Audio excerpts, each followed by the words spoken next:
Will of D is probably one of the most important pieces of lore in the One Piece world. Its gravity towards every intense situation or chaotic event in One Piece is clearly shown, as the D clan are truly the enemies of the gods. In my last video on the Will of D, I was able to express my thoughts on what the D stood for, and in general, how every single person in the D clan can be connected. Also, I'm very thankful for the massive support on the video, so thank you guys so much for that. But if you haven't watched it yet and don't want to get spoiled, I put a link in the description for you guys so that you can watch the whole thing, and then you can come right back here for the second part of this ginormous theory. And for those of you who have already watched it, let's dive straight in. So, my answer to the D clan's true name is that it stands for Dawn. Not spelled D-A-W-N, but rather it's actually spelled D-O-N. The main idea was that Dawn had lots of symbolism with the grand scheme of One Piece, but the detail that I want to focus on is the Dawn attitude that the D clan members have when living life. After rewatching Marineford, I started to ask questions, and particularly just one. Why? Why is the D clan specifically named Dawn? Why are all these people considered so dangerous by the world government? And why are all these people so resolute in their actions that they live their life with a Dawn attitude? What is that unbreakable will for? Sorry you guys, I know I just bombarded you with like a bunch of questions, but funnily enough, we can answer almost all of these, and honestly almost any question in the One Piece world, by simply asking ourselves two simple questions and trying to basically reverse engineer the whole world of One Piece, if you will. The first question is honestly the simplest, and it truly establishes One Piece at its core. What does it mean to be a pirate? There's many different definitions of what a pirate is, and One Piece helps us explore this idea. But in the eyes of Luffy, there's one simple answer. Being a pirate means you're able to be free. Free to do whatever someone pleases. Free to act any which way you desire, and let your own decisions lead your life and nothing else. We see this quite literally with Luffy, who, if I may add, is quite literally the epitome of freedom. Luffy is not only free in terms of physical capabilities with his devil fruit, he is quite literally free in every single aspect of life. Free from self-imposing limits, free from certain expectations, free from social conduct even, which explains why he's pretty selfish in some cases. But the beauty of Luffy's freedom is that he extends this joy he feels to other people as well, and this concept is extremely important, and we'll get to that soon enough. Anyways, let's just answer question number 2. What is freedom? Even in general, if someone in our world is truly free, what would they do? What would they decide to act upon in their life if they have no limitations put on them whatsoever? And the answer is what will help us realize the true nature of the Will of D. It's honestly pretty easy if you really think about it. The answer is that you follow your dreams. Anybody in the world would be able to follow their dreams if they had true freedom. And these dreams shift from fantasy into reality, where your dream life isn't just a dream anymore, it's the way you live. Now, I know this next part will sound absolutely insane, but I need you to hear me out, alright you guys? I want y'all to look at the current One Piece world that everybody lives in like a virus.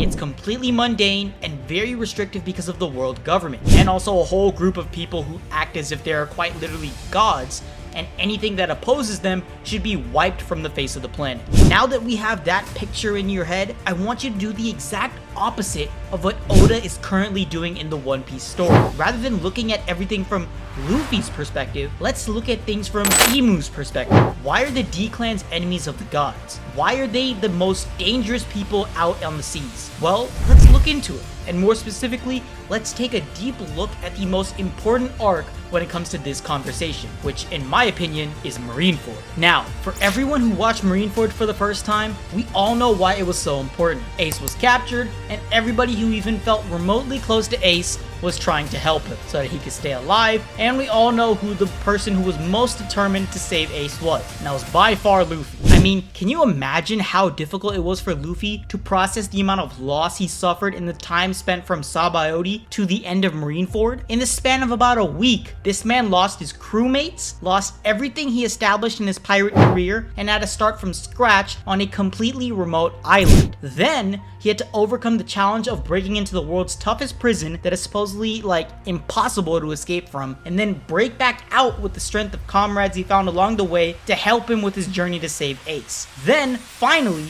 Luffy gets the chance, mind you the chance, to save Ace, and goes through all of Marineford constantly trying to get to that platform while everyone around him is seeing him as a dangerous threat trying to kill him. What I'm trying to say after all of this is that Luffy's will to achieve something knows no bounds, and it's his ability to constantly get back up and keep trying that really sets him apart from the rest. It's his dawn attitude to do something so resolutely that he has to always bounce back, no matter what the obstacle is that gets in his way. See, this will of Luffy's is so great, it's quite literally infectious, but in a good way. In all honesty, you can call it the cure of life even. And what I mean is that Luffy's will is so strong and inspirational that he's able to inspire others to chase their true dreams. He inspires them to challenge their current life and wants them to follow their greatest dreams just like he is. And this is the biggest problem in the world for someone like Imu. The true power of the D-Clan is to have this aura about them, this aura being their indomitable spirit, their unwavering mind, which inspires others around them to follow their dreams, just like they would. And you guys want to know another reason why Marineford is the best example to understand this? Mihawk's speech about Luffy. He straight up says the exact same thing about Luffy, that he has the most dangerous ability in the sea because he has this magnetism about him that makes people follow him. The explanation of that ability is the true concept of the Will of D.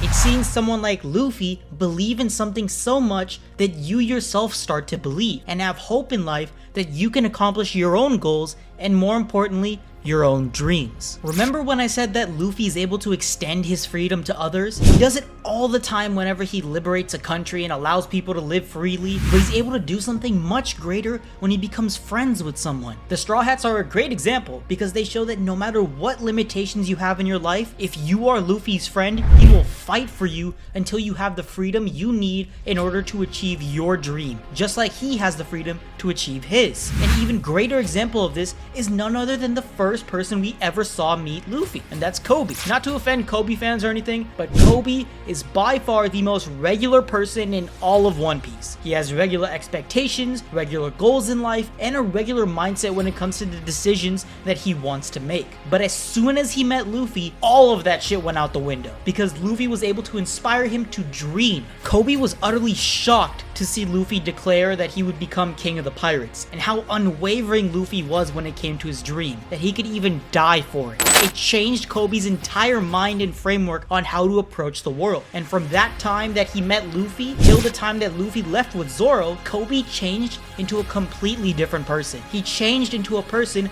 who wanted to achieve his dream and was determined to do so by any means possible. In some ways, you could even see Kobe as Luffy's first patient who was cured of his own limitations. Okay, real quick side note here, just to pause away from the video, but I actually have another video that I might make that dives on how we as viewers are actually affected by this cure that Luffy has as well, which is pretty much called the One Piece effect. And if y'all want to see that, please make sure to like this video, subscribe to the channel, and comment your thoughts as well. It would be dope to see it. Alright, back to the video. When it comes to people's will to do something in One Piece, in my eyes there are 4 different levels. At the very bottom, you have regular citizens and background characters who just live their life as they would, nothing changing and nothing to look forward to. Essentially, they aren't free of the limitations that the world has put on them. Then, at the next level, you have people who are cured of these limitations and understand that they have dreams of their own that they should achieve. People like Kobe, the Straw Hats, the various characters Luffy has liberated all across the One Piece world, the list goes on and on. After this level, we have a limited few, which is the D-Clan. These people have unwavering wills and are so dangerous because their wills inspire others to break free from the shackles of oppression and a mundane life. And finally, we have the highest tier, and from this point on, it's just purely my own assumptions, but still, this top level is only reserved for 2 people, Joy Boy and Luffy. I believe that Joy Boy had the exact same unwavering will as Luffy, and that they would go to any level to achieve their goals and dreams, no matter what stands in their way. They live their life with true freedom in every aspect, and with with that freedom, they achieve anything that their heart desires. Quite literally, anything that they can imagine themselves doing, which is also another reason why Gear 5 is such a great transformation for Luffy. Now, the reason why this tier system of wills is so dangerous to Emu and the world government is because it shows just how far people will go to achieve their dreams. And in many cases, some dreams have to intersect with others, and people with unbreakable wills will inevitably face off against one another in order to achieve their dreams. Now, imagine the D clan facing off against one another when fighting to achieve their dreams. The results would be catastrophic, and the chaos that ensues from the collisions of wills is what the world government fears. This is because the world government is supposed to be this absolute order and form of justice in the world, but sooner or later, there will be people with unwavering spirits that will cause a chaotic storm that shifts the world into a revolutionary state. Remember what Oda said about Luffy not killing people? Well, Luffy just doesn't kill people, he crushes their dreams, which means that if there's anyone in the way of Luffy's dream, or anyone that hurts the people he cares about, he will fight in every which way to make sure that the person who caused that pain will have their dreams crushed. And funnily enough, in some cases, this is even worse than death, because crushed dreams spark chaos that cannot be stopped so easily. And this is exactly what the world government fears. The D clan sparks a revolution of the mind in many people, which in turn leads to a complete revolution of the world, which is why we move to the world's worst criminal in Dragon. Nothing is more dangerous to Emu and the world government than a D clan member who wants people to follow their own beliefs and wills and is actively making an army of those people who are willing to fight the current world order and battle the corruption that comes with it. But funnily enough, I don't agree that Dragon is the worst criminal in the world like the world government thinks,